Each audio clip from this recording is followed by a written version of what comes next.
Welcome to the Practical Growth Podcast. I'm your host, E.B. Johnson, top writer on Medium.com, published author, and master practitioner of neuro-linguistic programming. You've landed on the podcast that takes you on a journey into the heart of relationships and self-discovery. This is a must listen for those who are ready to overcome their toxic relationships and their toxic patterns. You can expect real talk, practical guidance, and raw and relatable guests that you'll be talking about for weeks. Let's get into it. Hello again, my lovelies. It is me, EB, your favorite podcast host, your favorite Medium.com writer, and your favorite TikTok coach and educator. And I'm back. Bet you thought you weren't going to see me 3 weeks in a row.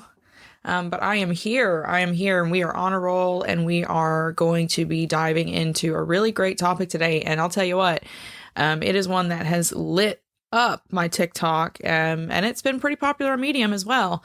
What we're going to be talking about today is my mother, but also your mother, more specifically, parents in general, and the fact that, you know, even if they didn't have the language, the science, the research for it, they knew they were traumatizing us.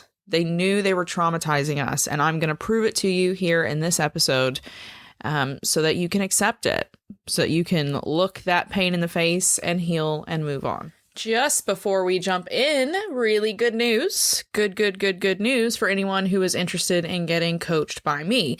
Applications are officially open for March and April. That is right. So if you want to get coached by me, if you want to work with me one-on-one and learn how to regulate your nervous system, rewire and reprogram your brain, and to regulate your emotions on your own terms, then this is the program for you. You will work with me an hour each week over Zoom.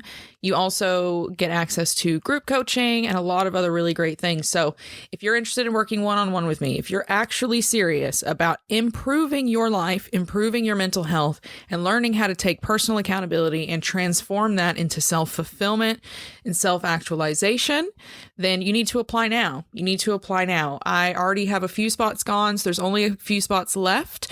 So you need to head over to therealebjohnson.com and click on working with me. You'll find a little application there, fill it out, send it through. And if you are lucky, then you will start getting coached by me in March of this year. For everyone else, group coaching is also open. So head over to therealebjohnson.com and click on working with me for one-on-one private coaching. All right, let's get into it. Probably one of the most controversial episodes I'm going to post this year. Certainly one of the most controversial videos I've made on TikTok in the past year, and something that, you know, has stirred a little fuss on Medium. Accountability, awareness, consciousness. Where did our parents sit on that scale? You know, we have a tendency as a society to really give a free pass to parents. We, you know, too easily say, oh, they did their best. They tried their hardest. They didn't know what they were doing. There's a lot of excuses that just get handed to parents, even when there is no excuse to be had. And, you know, we as the children of those parents, we just have to kind of choke it down, right? But, you know, sometimes there's just no acceptable reason that parents do what they do. Worse, more often than not, they are aware of the negative effect that they are having on their children. Okay, it's only on the rarest of occasions that a parent is actually physically, mentally, and emotionally unable to see harm that they're inflicting. In the majority of cases, like, our parents knew. They knew what they were doing was wrong. They felt it. They felt that it was wrong. They saw the negative reactions. They saw the bad behaviors, mental and emotional hangups that were created from the way they treated you. And they did it anyway. And then they refused to take accountability for it. So it doesn't matter if they had the terminology. It doesn't matter that they, you know, weren't a parent here in 2023 with all these studies and all this research. Bad was still bad. You still saw when a child was crying or becoming sick or developing really bad behaviors. And for a long time, we've known that, you know, bad behaviors in a child is linked to behaviors at home. I always use my mother as the example, right? That's why this episode is titled for her is, you know, my mother knew she was traumatizing me. That is something that I had to except to really actually truly open the door and walk through to healing. Everything I did before, like accepting the fact that she knew what she was doing, she knew she did wrong and she did it anyway. All the healing I did before that was so superficial, and I kept hitting blocks, and I kept hitting blocks because I kept making excuses. I kept making excuses for what happened, and that kept drawing me back, going, oh, well, they couldn't help it. They didn't know what was going on. And I would let myself fall back into patterns with those same people or people just like them. And I couldn't get better. I couldn't get better because I hadn't accepted the reality. And because I hadn't accepted the reality, I didn't really know where I was. And because I didn't know where I was, I couldn't pick the right path forward. That's how this all works. That's how healing and self-recovery from a childhood that's totally traumatic and dysfunctional works. You have to stand in radical acceptance of what actually happened and where it's actually put you before you can draw out a map for where you want to be. Now, we're going to look at 6 specific examples that can confirm whether or not your parent knew what they were doing. But before we get into those 6 examples, I just want to give you a memory that came back to me a long time ago when I was dealing with this subject for the first time. I was really struggling with my mom's death and how I felt about it. Like, I was really devastated initially, but as the days and weeks passed, I started to get really angry and also kind of like sick and confused. And I didn't understand that, right? Like, grief I understood, but I didn't understand why I was so angry at her. And so I had to start going back and like looking at my childhood. And I was first trying to look for good memories, like looking for positive things, smiles, laughs, trips, really powerful, connective moments with her to try to help kind of stem the tide of my grief. But when I was looking for that, all I could find were negative memories. And as I was seeing this negative pattern, I was instantly fighting myself. I was basically becoming my mother's voice with, oh, but your mother, she had it so hard. She just had so much trauma. She was such a victim. You can't blame her. She just couldn't help it. That's how she was raised, and she just couldn't help it. Because that's what I'd always been told anytime I had raised any kind of questions, comments, or concerns in childhood, right? That was that voice that had been programmed into me. Then I really started thinking about it. And there's this one specific memory. For those of you who follow me on Medium, you may have read about this memory. If not, I do have it linked in the description for this episode. So go and check that out. But there's this one specific memory that triggered the realization that my mother knew what she was doing. And it happened like this. Around 16 or so, I think I was 16, maybe 17. My mother and I got into a huge fight. We got into a huge fight. I don't remember what it was about, but I know that it was petty. And I know that, like, after picking, nagging, I basically snapped at her and become a snarky little teenager, right? Just like teen girls do with their mom. So my mom decided to get really creative, and I still remember her standing there, and I remember the look on her face was so weird. It was such a weird look. It was weirder than any look I had seen from her before. And she looked at me and she said, give me your makeup and you give me your hair supplies. And then she took some clothes as well. And I was like, what are you talking about? It was the most creative punishment she had ever come up with. 1 month, no makeup, and I wasn't able to do anything with my hair. I was given a hairbrush and that's it. So no curling iron, no straightener, no, like barrettes or anything like that. It's the early 2000s, no hairspray, no gel. And I wasn't going to be allowed to wear any makeup either. And then she took like the nice clothes that I kind of like had set to the side and in a bag so that they didn't smell to wear to school. I remember thinking as that kid that I wish she had hit me with a belt. I wish that she had hit me with a belt again until I'd vomited on myself, because I spun into an absolute panic. Now, that may not seem to make sense to you guys, like no hair and no makeup for a month. What's the big deal about that? My life at school was hell. And I definitely gave hell to a lot of people too, right? Because I was being bullied at home. So I would go to school and bully people, but I was also getting bullied all the time. Got made fun of for my looks. got called like racist stuff all the time, even though I was white, being raised in a white family. I got called fat all the time. I got made fun of for being poor. I got fun of for my clothes. Even my brother would like make fun of my shoes and things and call them bobos. It was really, really rough. And then I was also considered weird. Like everyone called me weird. I was the smart girl. I was a teacher's pet. I was nerdy. I was really into academics. I was like genuinely into academics. I was interested in everything, very curious, loved to learn, really well spoken, did debate, all of these things on top of being a jock, but I was still a nerd. And the only way I had been able to kind of edge out some of that bullying, make some of it stop, was by masking myself, was making myself look like the other kids around me. So I had started dressing like them. I started doing my hair like them. I started wearing makeup like the girls around me, and it minimized a lot of that bullying. Now, I had not told my mother about any of this bullying. All she saw was this person who was like fanatical about making sure hair and makeup and clothing was just right before she went out the door. So my mother, obviously I didn't tell her because she wasn't safe.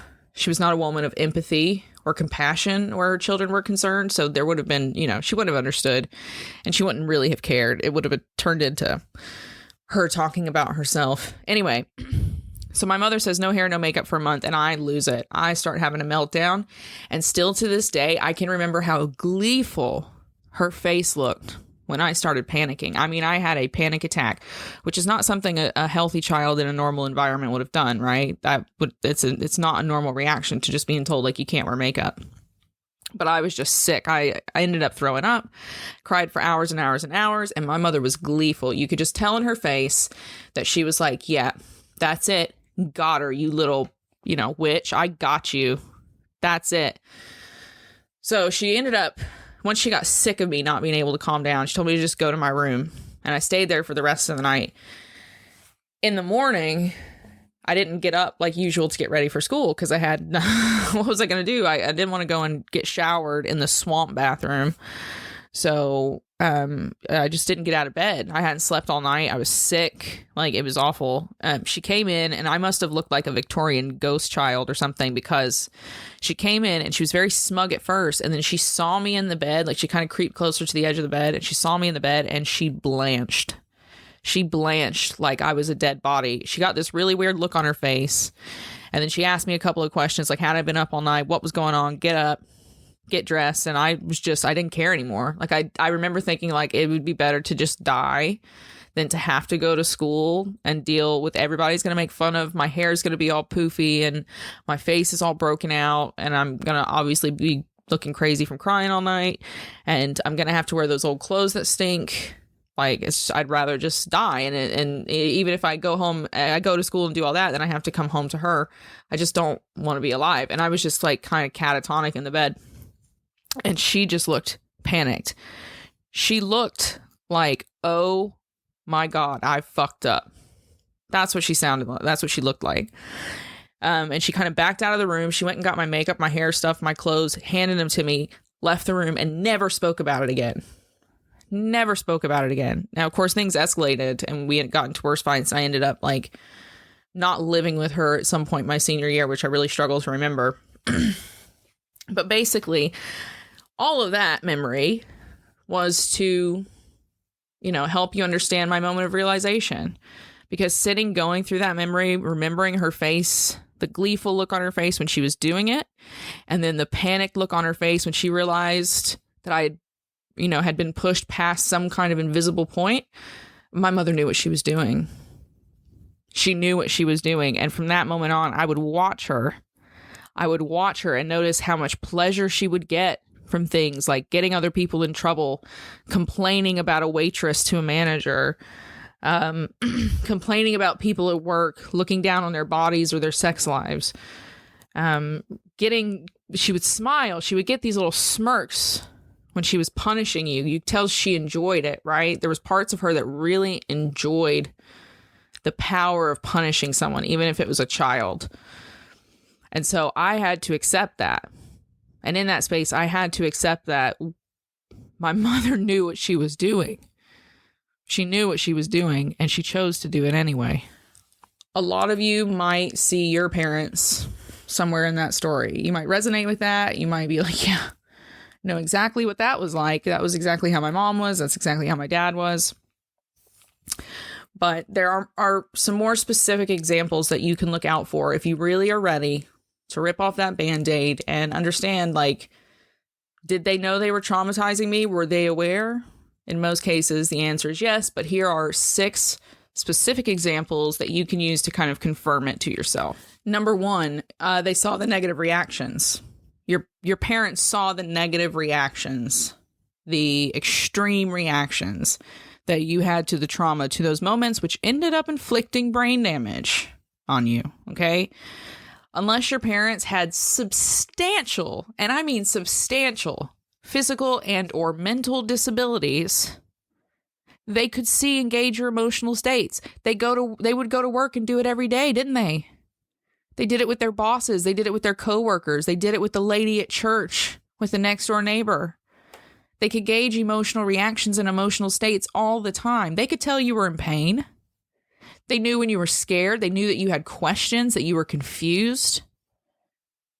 They knew your feelings were hurt, and they knew when something wasn't right. It doesn't matter if they had a precise language for that. Okay? That's just on a human level. You can pick that up.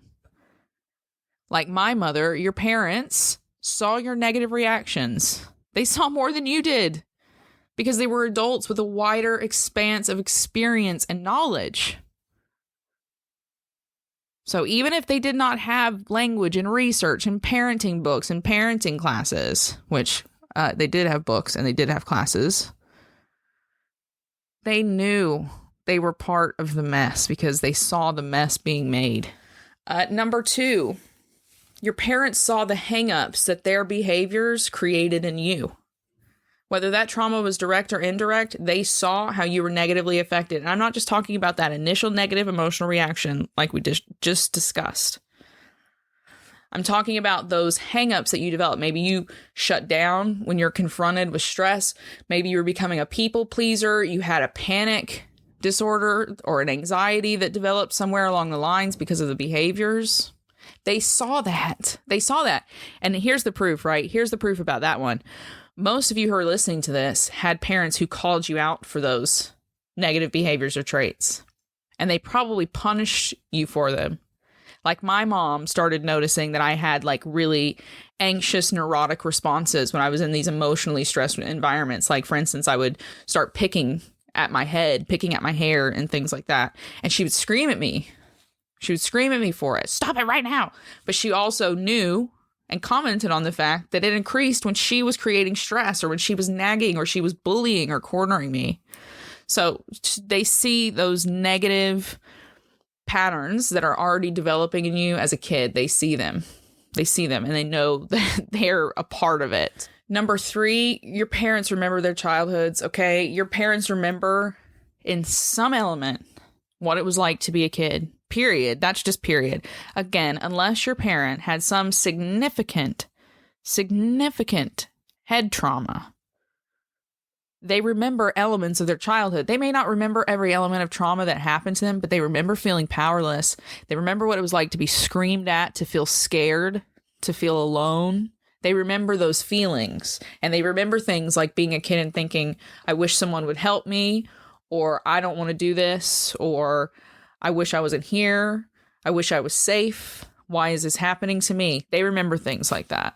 So if they can remember the pain in their childhood, then they can certainly see those same reactions in you. Number 4, and this is I stress this on TikTok. This is one of the biggest things that you need to look out for if you want to know whether or not your parents knew what they were doing.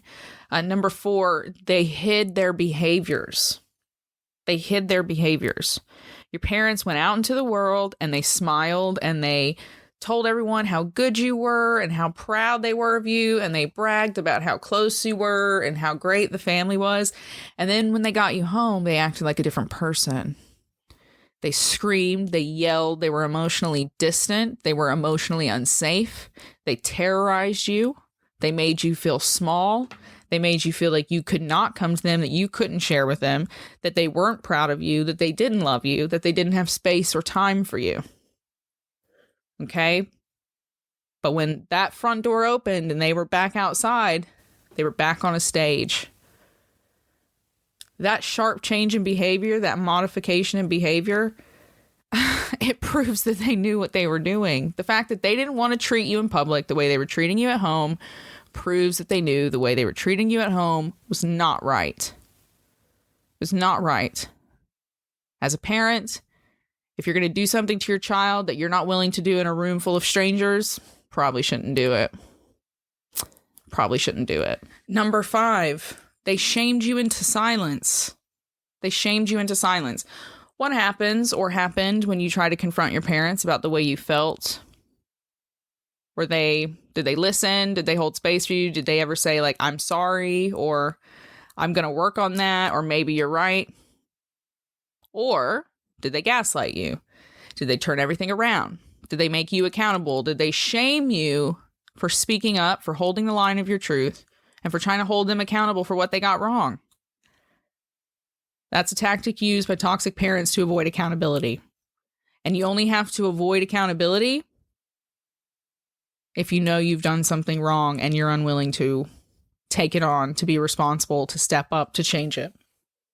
So the only people who can't be accountable is people that know they're fully in the wrong.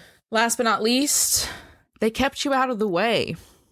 They kept you out of the way. This is for the absentee, the aloof parent, the parent who always wants an excuse to send you to your room and to keep you there, out of sight, out of mind. That kind of parenting often can indicate a certain amount of guilt or insecurity. They don't want to look you in the eye and face what they've done. They don't care if they're close to you because they don't really care about you, about your life, about how they've raised you. They want you to look good for them, but they don't really care. Again, if a parent has to keep you at arm's length and they work really hard to do that, there's a pretty good chance that they're doing that for a reason. Again, to avoid accountability. Why? Because they know they got it wrong. So in The Importance of Being Earnest, there's this quote. It's one of my favorite plays and little kind of, I guess this isn't a novella play. Anyway, in The Importance of Being Earnest, Oscar Wilde says, the truth is rarely pure and never simple. It's rarely pure and it's never simple. And that is certainly the case here. Okay. Accepting that your parents knew what happened to you, that's just one truth. That's just one truth. Is it pure truth? Yeah. In a way, and then in another way, no. Is it simple? Absolutely not. It is a starting point. It's where the greatest portion of your healing begins. Okay? With truth. With accepting that, yes, this is a thing that happened. It did not happen well. It did not happen for the right reasons. It should not have happened. Someone is responsible for it happening. All of those things are complex. They are multi-layered and they are painful to accept. But accepting that reality of your childhood, what it has cost you, who was a part of it, it's all integral to you finding your peace. You're not condemning your parents, okay? This is not punishment. This is not judgment. It just is. It just is. You're just accepting fact. The truth is the truth. And once you embrace it, then you can decide what is appropriate to do. Maybe you are going to cut ties with them. That's different. It's in a different compartment. Okay? But you have to start with that first step, that first truth that it happened. This is what happened. This is who was a part of it. They knew they were a part of it. There was a conscious choice in the behavior, in the action, in the reality. At that point, you can let go. You give yourself permission to heal. So start that now. Accept yourself. Accept all of it radically, wholly. Look at every role in the process and look at every part that everyone played and accept it. Then figure out who you want to be and how you want to move forward from there. Thank you so much for listening. I hope that you got something really great out of this episode. I hope it illuminated you a little bit, opened up your eyes, gave you permission to do something better for yourself. If you did love the episode, then you should consider leaving me a quick little 5-star review over on Apple Podcasts. It really helps me so much, and it helps other people find these stories, these little factoids and juicy goodies for themselves. So if you liked the episode, head over to Apple Podcasts and leave a 5-star review. Let them know what you liked and how you found it helpful. If you take a screenshot of that and email it to me, admin@therealebjohnson.com, I'll send you a free ebook. Dead simple. Dead simple. So head over to Apple Podcasts. And for everyone else, head over to Medium, or you can find me on TikTok @TheRealEBJohnson, and get your healing on. Focus in, build yourself up, start piecing together a better life. For everyone else, thank you so much for listening. I'll be back next week with some goodness, and we've got some really great guests coming up later this season. So stay tuned, come back next week, hit the subscribe button, all that good stuff. And until next time, keep your heads up, keep moving forward, and keep your eyes on the stars. Bye-bye.